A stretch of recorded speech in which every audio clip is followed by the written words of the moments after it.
ఏంటి ఈరోజు మన పాఠాంశం అంటే, ఫలించే ద్రాక్షవల్లివా, శపించబడిన అంజూరపు చెట్టు. ఏంటంటే ఫలించే ద్రాక్షవల్లివా, శపించబడిన అంజూరపు చెట్టు అనేటువంటి పాఠాంశాన్ని మనము నూతన సంవత్సర సందర్భంగా నేర్చుకోబోతున్నాం. ప్రియమైన దేవుని వల్ల ప్రార్థన చేసుకుందాం. వాక్య ధ్యానంలోనికి వెళ్ళక ముందు పరిశుద్ధాత్మ దేవుని సహాయం కొరకు ప్రార్థన చేసుకుని వాక్య ధ్యానంలోనికి వెళదాం. మహాపరిశుద్ధుడు అయిన పరలోకమందున్న కన్న తండ్రి, నీ పరిశుద్ధమైన ఉన్నతమైన నామమునకు మా ప్రభువును మీ ప్రియకుమారుడు మా రక్షకుడునైన యేసుక్రీస్తు ప్రభుల వారి పేరట మీకు కృతజ్ఞతాస్తుతులు వందనాలు క్రీస్తు వారి నామంలో తెలియజేస్తూ, నీ మాటలు వినాలని మరి నూతన సంవత్సరంలో మొదటి దినాన మీ సన్నిధికి వచ్చినటువంటి నీ పిల్లలు ఆశతో ఆసక్తితో వచ్చారు. వారి ఆశ కలిగినటువంటి ప్రాణమును మీ మాటల చేత తృప్తిపరిచి పంపించమని ప్రార్థన చేస్తున్నాను. సహాయం చేయండి తండ్రి. నీ దాసుడు నిలబడిన మీ దాసునికి సమయోచితమైనటువంటి జ్ఞానమును, పరిశుద్ధాత్మ దేవుని ప్రేరణను, మీ మాటలు చెప్పగలిగినటువంటి సామర్థ్యమును మీ దాసునికి అనుగ్రహించి, మీ దాసుల్లో ఉండి మీరే మీ పిల్లలతో మాట్లాడమని మా ప్రభువును మీ ప్రియకుమారుడు మా రక్షకుడునైన యేసుక్రీస్తు వారి ఉన్నతమైన నామములో ఈ ప్రార్థన మీకు సమర్పించి అడిగి వేడుకుంటున్నాం కన్న తండ్రి, ఆమె. మంచిది. ప్రియమైన దేవుని వలన ఫలించే ద్రాక్షవల్లివా, శపించబడినటువంటి అంజూరపు చెట్టు. ఏ చెట్టు అయినా ఫలిస్తేనే బాగుంటుంది. శపించబడితే అది చాలా భయంకరంగా ఉంటుంది.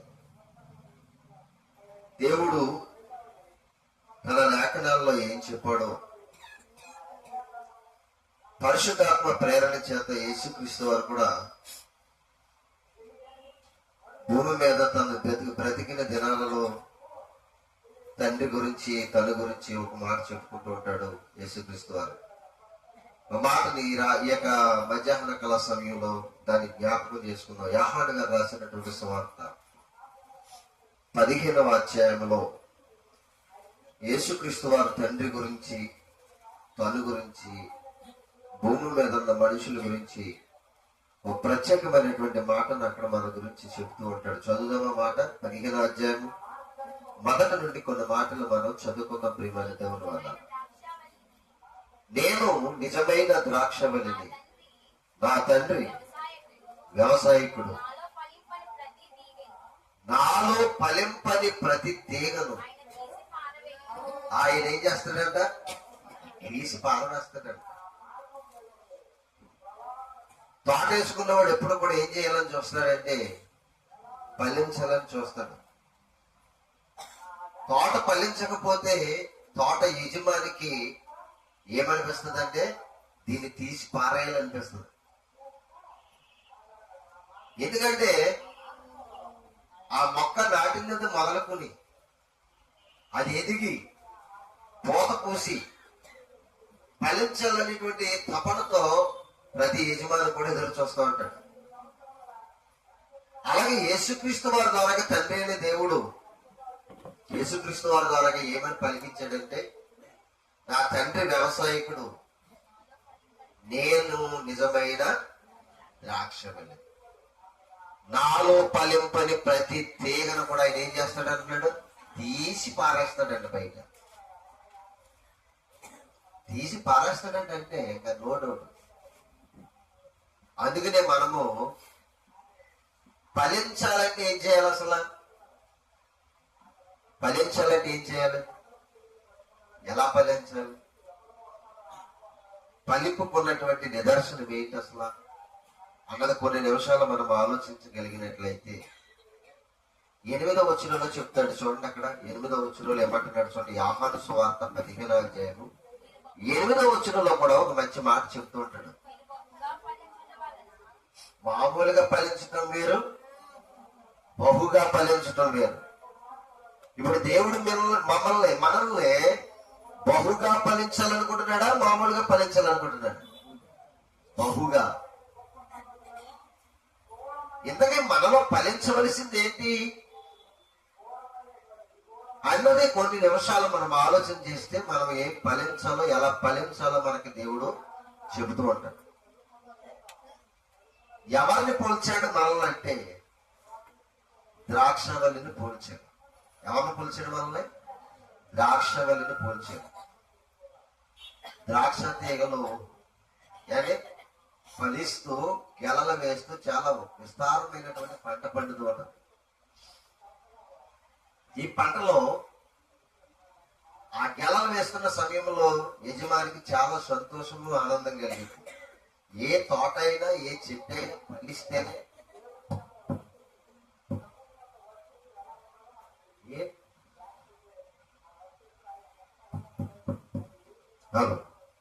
ఏ తోట అయినా, ఏ చెట్టు అయినా ఫలిస్తేనే వేసిన యజమానికి సంతోషం, ఆనందం ఉంటుంది. అది ఫలించలేదనుకో కనిపెడతాడు. ఫలించాలన్నదే చూస్తాడు. బహుగా ఫలించాలన్నదే చూస్తాడు. మీరు కూడా ఫలించాలన్నదే దేవుని ఉద్దేశం. ఏం ఫలాలు రావాలి మనలో? మనం ఫలించాలంటే ఏం చేయాలి అసలు? తర్వాత ఏం ఫలాలు రావాలి మనలో? ఒకసారి చూద్దాం బైబిల్ గ్రంథంలో నుంచి. మీరు జాగ్రత్తగా ఆలోచన చేసినట్లయితే ఏంటి మత్తయి గారు రాసినటువంటి సువార్త 13వ అధ్యాయంలో, మత్తయి గారు రాసినటువంటి సువార్త 13వ అధ్యాయము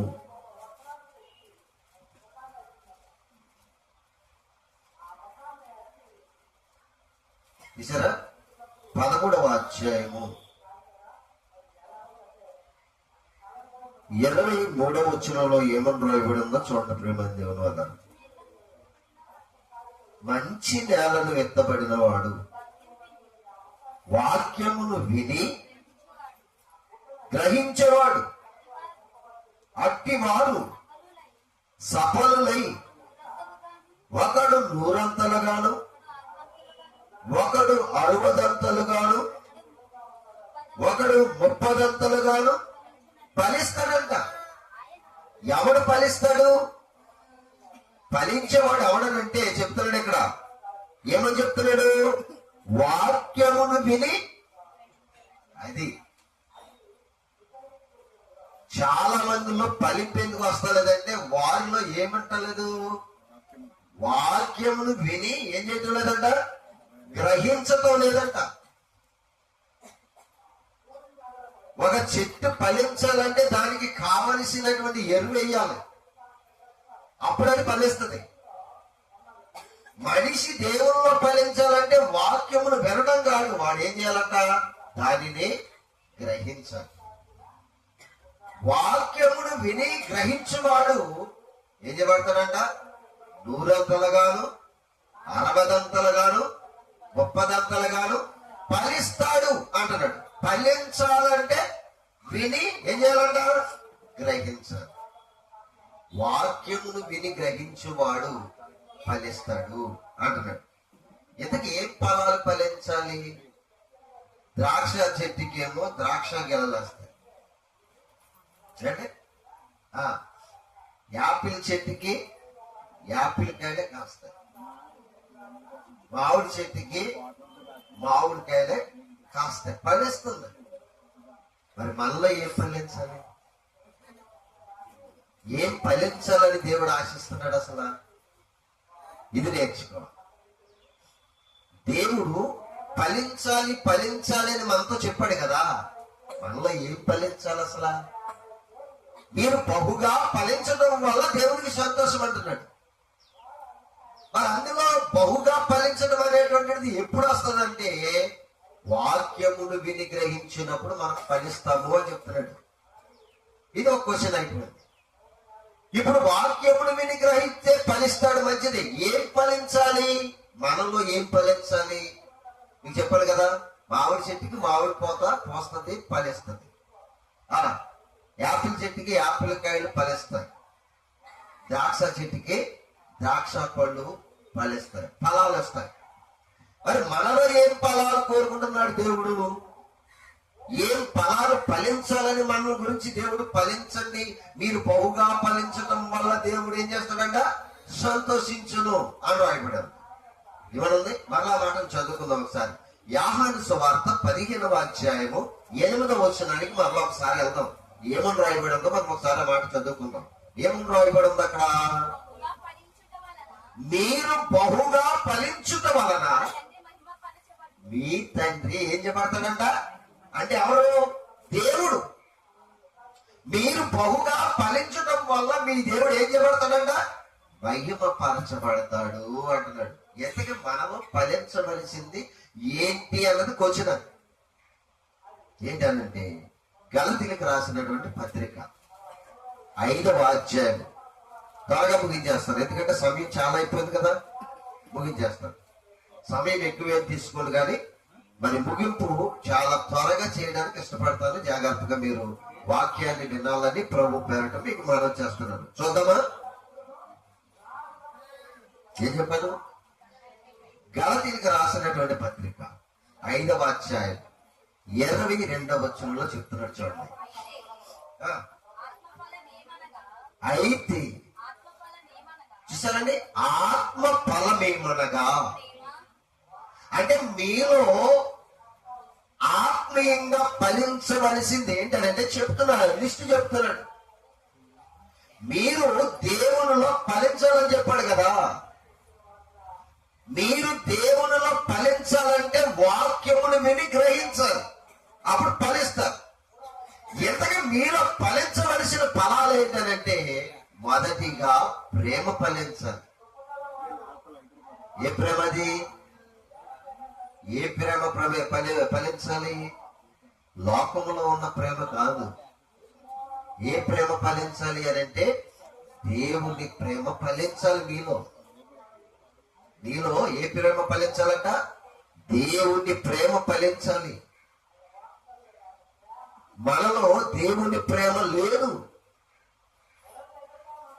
మనలో ప్రేమ ఏమైపోయిందో తెలుసా? చల్లారిపోయింది. మనలో ప్రేమ ఏమైపోయిందంట? చల్లారిపోయింది. అందుకనే దేవుడు చెప్తున్నాడు, మీలో ప్రేమ ఫలించాలి అని చెప్తున్నాడు. దేవునికి కావలసినటువంటి అద్భుతమైన ఫలం ఏంటంటే, మనుషుల్లో నుంచి కోరుకున్నది ప్రేమ, మొదటి ఫలం. రెండోది ఏమని చెప్తున్నాడు చూడండి, మనం ఎప్పుడు కూడా ఆత్మీయమైనటువంటి విషయాల్లో సంతోషంగా ఉండాలంట. కుటుంబ సమస్యలు ఎన్నో ఉంటాయి, ఆర్థిక పరమైనటువంటి ఇబ్బందులు ఎన్నో మనకి ఎదురవుతూ ఉంటాయి.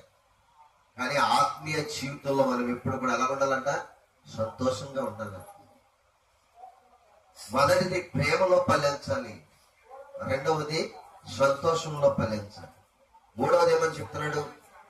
సమాధానం కలిగి ఫలించాలంట. ఇవన్నీ ఫలాలు మనలో చూస్తున్నాడు దేవుడు. మనలో ఏ ఫలాలు చూస్తున్నాడంట? ఆత్మ ఫలాలు అంటున్నాడు. ఇన్ని ఏ ఫలాలు? ఆత్మ ఫలం.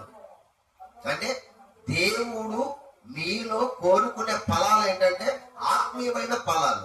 ఆత్మీయమైన ఫలాలలో మొట్టమొదటిది ప్రేమ, రెండవది సంతోషము, మూడవది సమాధానము. మనకి ఎక్కువగా ఉండవలసింది ఏంటంటే దీర్ఘశాంతం, ఓర్పు అన్నమాట. దీర్ఘశాంతం అంటే ఏంటి? ఓర్పు. సహనం కలిగి ఉండాలి, సహించలేం కొన్ని సమయాల్లో. మనము దీర్ఘశాంతము ఫలించాలి. అది దేవునికి ఇష్టమైనటువంటి ఆత్మీయమైన ఫలం. దయాళత్వం, మంచితనము, విశ్వాసము, సాత్వికము, ఆశానిగ్రహం, ఇట్టి వాటికి విరోధమైన నియమమేది లేదంటున్నాడు చెప్తున్నాడు. చూడండి, చూసారా? ఇవన్నీ మనలో ఉంటే మన ఆత్మీయ జీవితం ఏం చేస్తుందంట? ఫలభరితంగా మారుతుందంట. అప్పుడు దేవుడు నిన్ను ఏమంటాడు తెలుసా? దేవుడు ఒక వ్యక్తిని, ఇలాగ ఫలించినటువంటి ఒక వ్యక్తిని దేవుడు ఏమన్నాడో చూపిస్తాను మీకు. ఇలాగూ ఆత్మీయంగా ఫలించినటువంటి ఒక వ్యక్తి గురించి దేవుడు మంచి మాట చెప్పాడండి. ప్రియమైన దేవుని వల్ల చూద్దాం, ఆ మాట కూడా చూద్దాం. 128వ కీర్తన మొదటి వచనం కాడి నుంచి చదవండి. 128వ కీర్తన మొదటి వచనం కాడి నుంచి చదువుదాం. యెహోవా యందు భయభక్తులు కలిగి ఆయన త్రోవల యందు నడుచు వారందరూ ధన్యులు. నిశ్చయముగా నీవు నీ చేతుల కష్టార్జితము అనుభవించదు. నీవు ధన్యుడవు, నీకు మేలు కలుగు.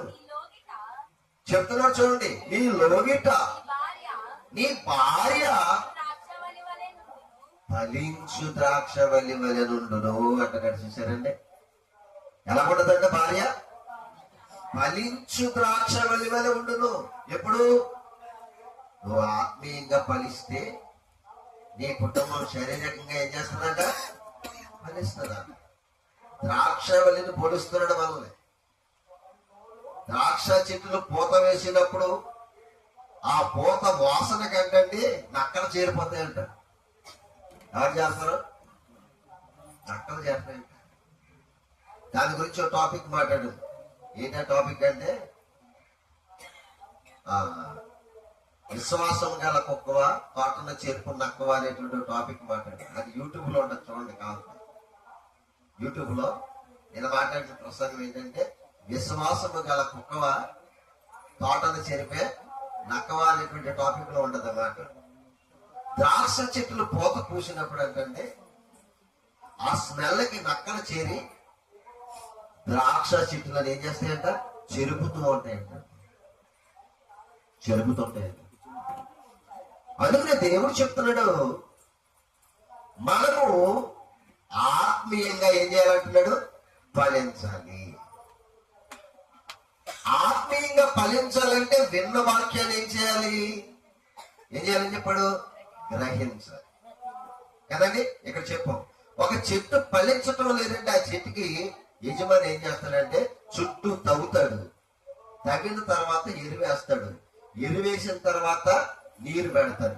ఎందుకంటే అది ఫలించాలంటే ఏదో ఒకటే వెయ్యాలి. అది ఫలించకపోవడానికి కారణం ఏంటో చూసి అది ఫలభరితంగా చెట్టును మార్చాలన్నదే యజమాని ఉద్దేశం. తీసేయాలనేటువంటి ఉద్దేశం యజమానికి ఉండదు. ఎందుకంటే ఎన్నో సంవత్సరాలు వెయిట్ చేశాడు కదా. ఎన్నో దినాలు చెట్టుని వేసిన తర్వాత ఎన్నో దినాలు ఏం చేస్తారు? వెయిట్ చేస్తారు. చాలా మంది ఏమండి తోటలు వేస్తారు. తోట వేసిన వెంటనే ఫలాలు వచ్చేస్తాయా? టైం పడుతుంది. ఆ టైంకి వచ్చిన తర్వాత ఫలించలేదనుకో, దీనికి ఏం ప్రాబ్లం అని ఆ ప్రాబ్లం గురించి ఆలోచించి ఆ యజమానుడు తోటలు వెళ్తాడు. ఇదేంటి, ఈ టయానికి పూత పూసేయాలి కదా, ఫలించాలి కదా, దీనిలో ప్రాబ్లం ఏముంది అని చూస్తాడు.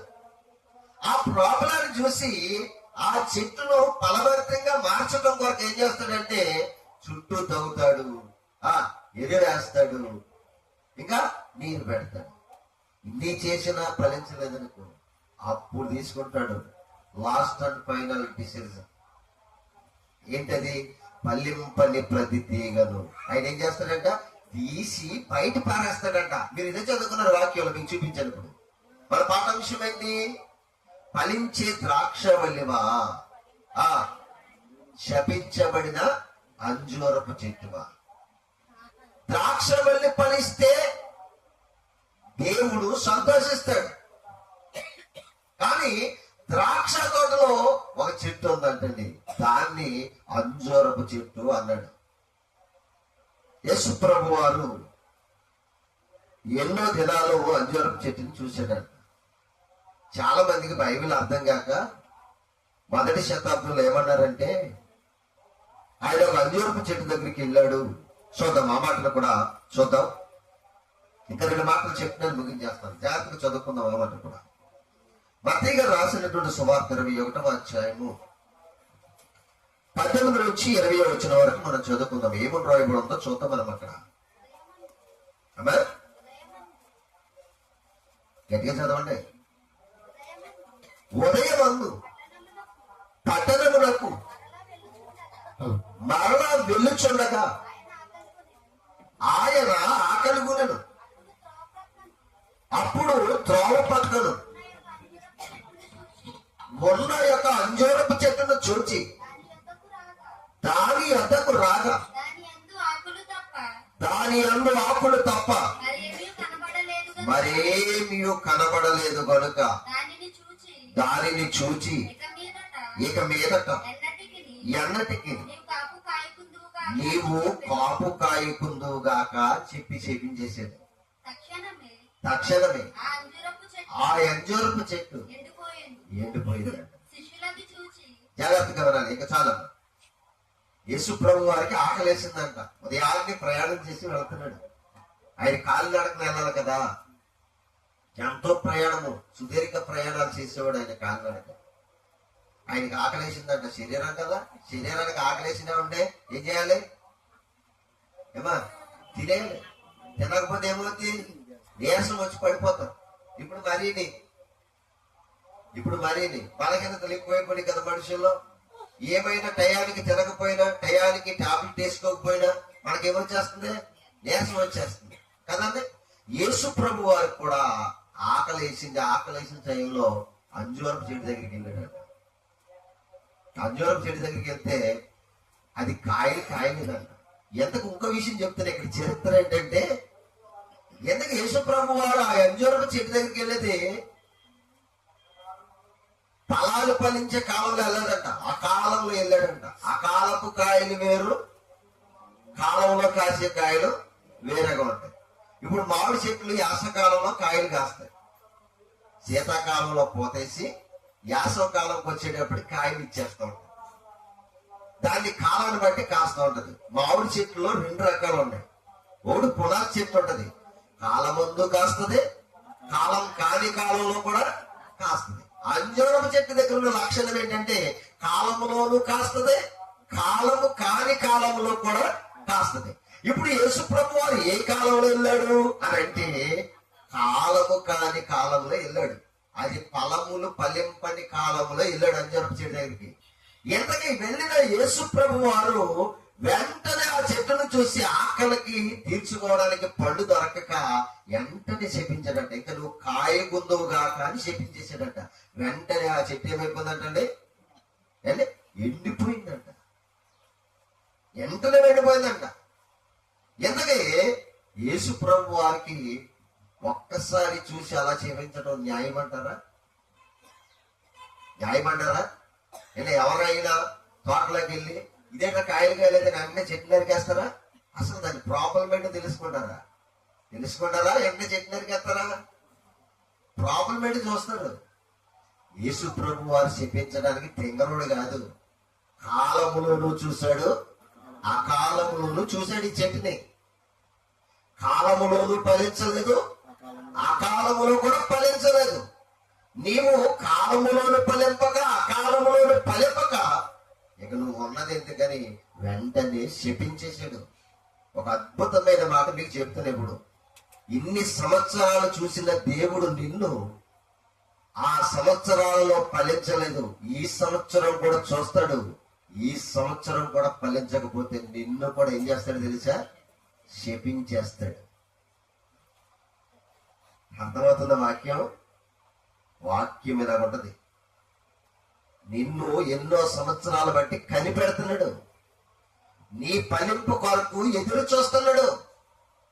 ఇందాక మీరు చదువుకున్నారు కదా, వాక్యము విని గ్రహించేవాడు ఏం చేయబడతాడంట? ఫలిస్తాడు అన్నాడు. అంటే మీరు విని కూడా గ్రహించకుండా ఫలించడం లేదంటే, ఇన్ని సంవత్సరాలు చూసిన దేవుడు వాక్యము విత్తబడిన సంవత్సరాల్లోనూ ఫలింపక, వాక్యం విత్తబడిన సంవత్సరాల్లోనూ ఫలింపక ఉంటే దేవుడు నీ యొక్కకు వచ్చి నిన్నేం చేస్తాడు తెలుసా? ఫలింపని ఈ చెట్టుకి ఎందుకని తీసేస్తాడు. జాగ్రత్త. ఈ సంవత్సరమైనా మార్పు చెందండి.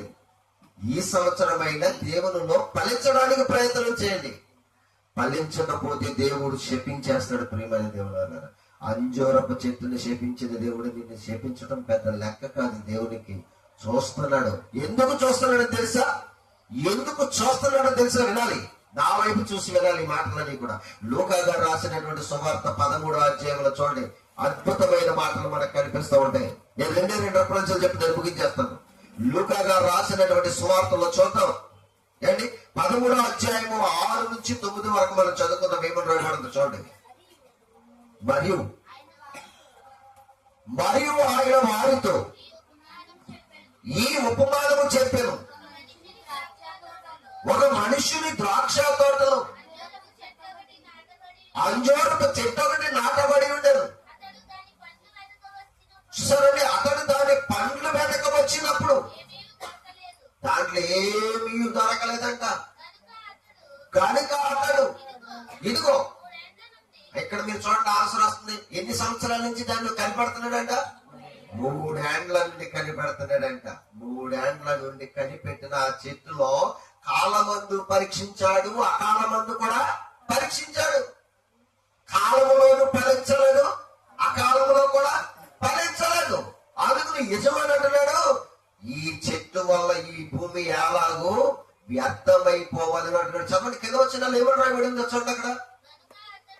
కనుక అతడు, ఇదిగో 3 ఏండ్ల నుండి నేను ఈ అంజూరపు చెట్టున పండ్లు వెతక వచ్చిచున్నాను గాని ఏమీ దొరకలేదు. అది చూడండి ఏమంటున్నాడు, ఫైనల్ డిసిజన్ ఏం తీసుకుంటాడు? నరికేయండి. పని చెప్పి ఎందుకయ్యా నరికేయండి అంటే తోటమాలి అంటున్నాడు, ప్రభువా యజమానుడా ఈ సంవత్సరము కూడా ఏమని చెప్తున్నాడు? ఈ సంవత్సరం కూడా అమర్ చదవండి, ఆ పదాన్ని చదవండి. దీని వలన ఈ భూమి ఎలా వ్యర్థమైపోవాలని ద్రాక్ష తోటమాలితో చెప్పాను.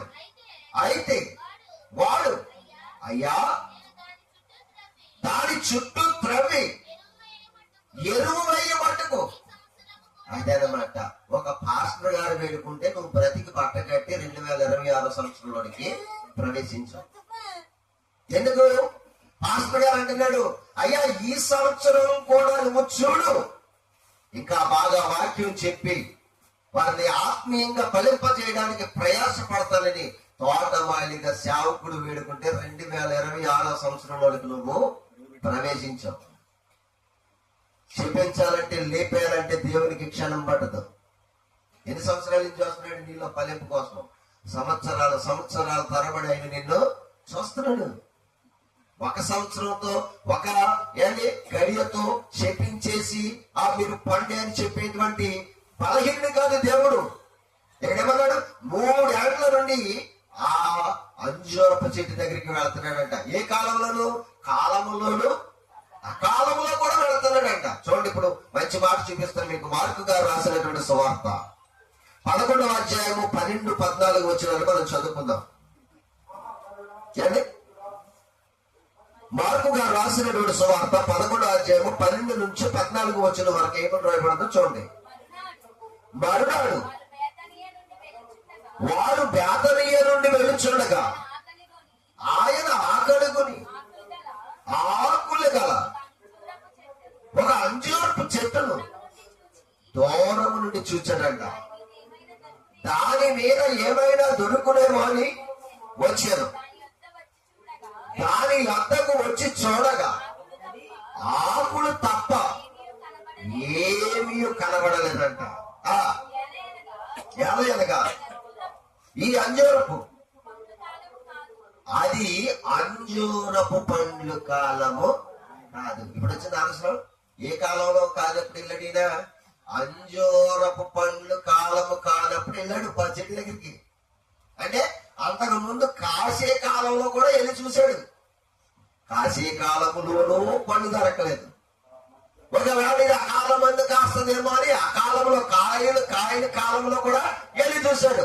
కాయలు కాసే కాలంలోనూ పళ్ళు దొరకలేదు, కాయలు కాని కాలంలో కూడా పళ్ళు దొరకలేదు. అప్పుడంటే ఏం చేశాడు చూడండి, అక్కడ కింద వచ్చిన లేమని రాయబడింది. అందుకు ఆయన ఇక మీదట ఎన్నటికి నీ పండ్లు ఎవరు తినకుందురు కాకని చెప్పాను. ఇది ఆయన శిష్యులు వినేది. ఇది ఇక్కడ ఎలా చెప్పాడు, అక్కడేమని చెప్పాడు, వెంటనే దానిని శపించను అని. అక్కడ శపించాడు. బాగా ఆలోచన చేయండి. మనల్ని కూడా దేవుడి సంవత్సరం శపించకుండా ఉండాలంటే ఆత్మీయంగా ఫలించడానికి ప్రయత్నం మనము చేయాలి. మనల్ని ఏం ఫలించాలని చెప్పాడు దేవుడు? మొదటిది ప్రేమ, రెండవది సంతోషము, మూడవది సమాధానము, దీర్ఘశాంతము, దయాళత్వము, మంచితనము, విశ్వాసము, సాత్వికము, ఆశా నిగ్రహము. ఎన్ని వచ్చినాయి? 9 వచ్చినాయండి ఆత్మ ఫలాలు. ఈ 9 మనలో ఫలిస్తేనే మనం ఏం చేసినట్టు? బహుగా ఫలించినట్టు. ఈ బహుగా ఫలింపకపోతే దేవుడు ఏం చేస్తాడంటే సంవత్సరాలు నిన్ను కనిపెడుతున్న దేవుడు పనికి రాను వెందుకని శపించేసాడు అనుకోండి, మనం ఇంకా నరకానికే తప్ప దేవుని రాజ్యానికి వారసులం మాత్రము కాదు. చెట్టు నిండా ఎలాగొందంటండి? ఆకులు అలుముకుని ఉన్నాయంట. చెట్టు నిండా ఎలాగొందంటండి? పచ్చగా ఉందంట చెట్టు. మనం కూడా భక్తి గలవారంగా ఉంటాం. సమాజానికి ఎలా కనిపిస్తాం? భక్తి గలవారిగా కనిపిస్తాం. అయ్యి బాబు ఈయన ఎంత విశ్వాసం అనుకుంటారు, కానీ మనలో ఏముండదు?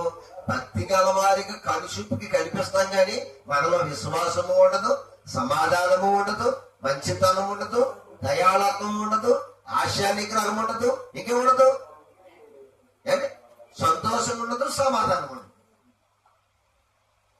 కానీ దేవుడు చెప్తున్నాడు, ఈ ఫలాలు నీలో ఫలించకపోతే దేవుడు నిన్ను కూడా ఏం చేస్తాడంటున్నాడు? శపించేస్తానంటున్నాడు.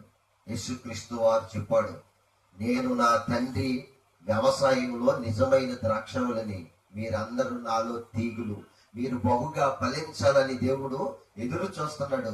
ఆ ఫలింపు మీలో ఫలించాలంటే ఆఖరికి నేను మరల మాట చెప్పేసి నేను ముగించేస్తాను. మత్తయి సువార్త 13వ అధ్యాయము 23వ వచనం. ఆ మాట చూసుకుని మనం ముగించేసుకుందాం.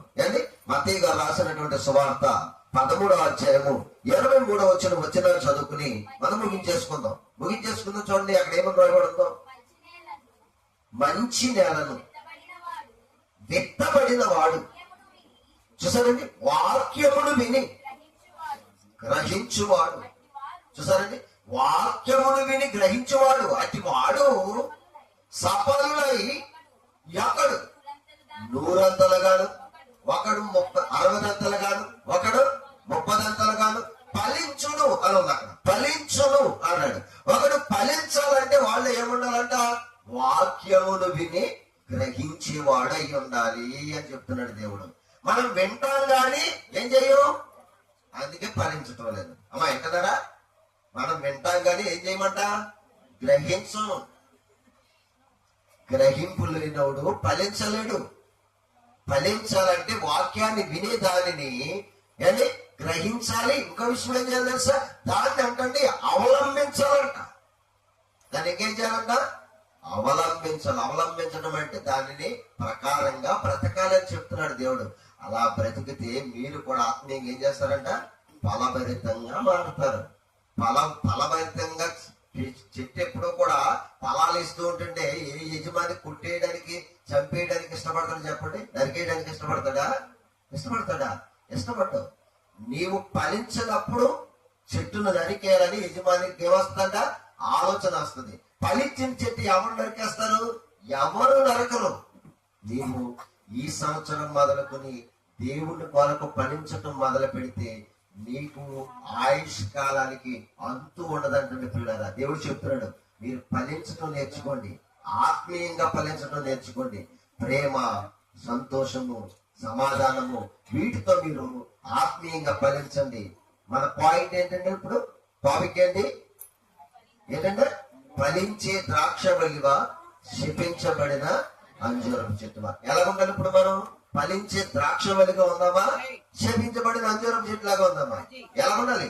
ఫలించే ద్రాక్షవల్లిగా ఉండాలని ప్రభు పేరట మీకు మనం చేస్తున్నాను. ఎందుకంటే ఎన్నో సంవత్సరాల బట్టి చూస్తున్నాడు. ఈ సంవత్సరం కూడా మనకి ఎందుకు ఇచ్చాడంటే, ఈ సంవత్సరంలో అయినా నీవు ఏం చేయాలని? ఫలించాలని. అట్టి కృప మీరందరూ కలిగి ఉండాలని ప్రభు పేరట మీకు మనం చేస్తూ నేను ముగిస్తున్నాను. దేవుడి కొద్ది మాటలు మన వినికడలో దీవించును గాక. ఆమె ప్రార్థన చేసుకుని కార్యక్రమాన్ని మనం ముగించుకుందాం.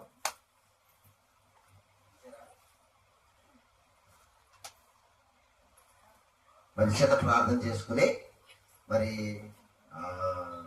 చీరల పంపిణీ ఉంది కనుక ఆ పంపిణీ చేసిన తర్వాత ముగింపు ప్రార్థన తర్వాత చేసుకుందాం. ప్రార్థన. శాశ్వతమైన ప్రేమతో అతి మిక్కిలుగా ప్రేమించిన మా కన్న తండ్రి, నీ పరిశుద్ధమైన ఉన్నతమైన నామమునకు మా ప్రభువును మీ ప్రియకుమారుడు రక్షకుడునైన క్రీస్తు వారి నామంలో మీకు కృతజ్ఞతాస్తుతులు చెల్లిస్తూ ఉన్నాం. ఇప్పటి వరకు మీ మాటలు చెప్పడానికి ప్రభు చూపించారు. నీ పిల్లలు శ్రద్ధతో నీ మాటలు విన్నారు. విన్న వాక్యాన్ని వ్యర్థముగా విడిచిపెట్టకుండా వాక్యానుసరమైన జీవితాన్ని కలిగి ఉండటానికి మీ సహాయాన్ని దయచేయమని యేసు క్రీస్తు వారి ఉన్నతమైన నామంలో ప్రార్థన అడుగుతున్నాం తండ్రి. ఆమేన్. మంచిదండి. మరి ఈ సమయంలో మా తమ్ముడు గారు రాంబాబు గారు, వారి సతీమణి, వారి పిల్లలు మరి కొందరికి చీరలు ఇవ్వాలని వారు మరి తీసుకొచ్చారు. వాటిని పంపిణీ చేయడానికి ప్రార్థన చేసుకుని మరి వారి కుటుంబం కొరకు మీరందరూ కూడా ప్రార్థన చేయండి. మరి ప్రతి సంవత్సరం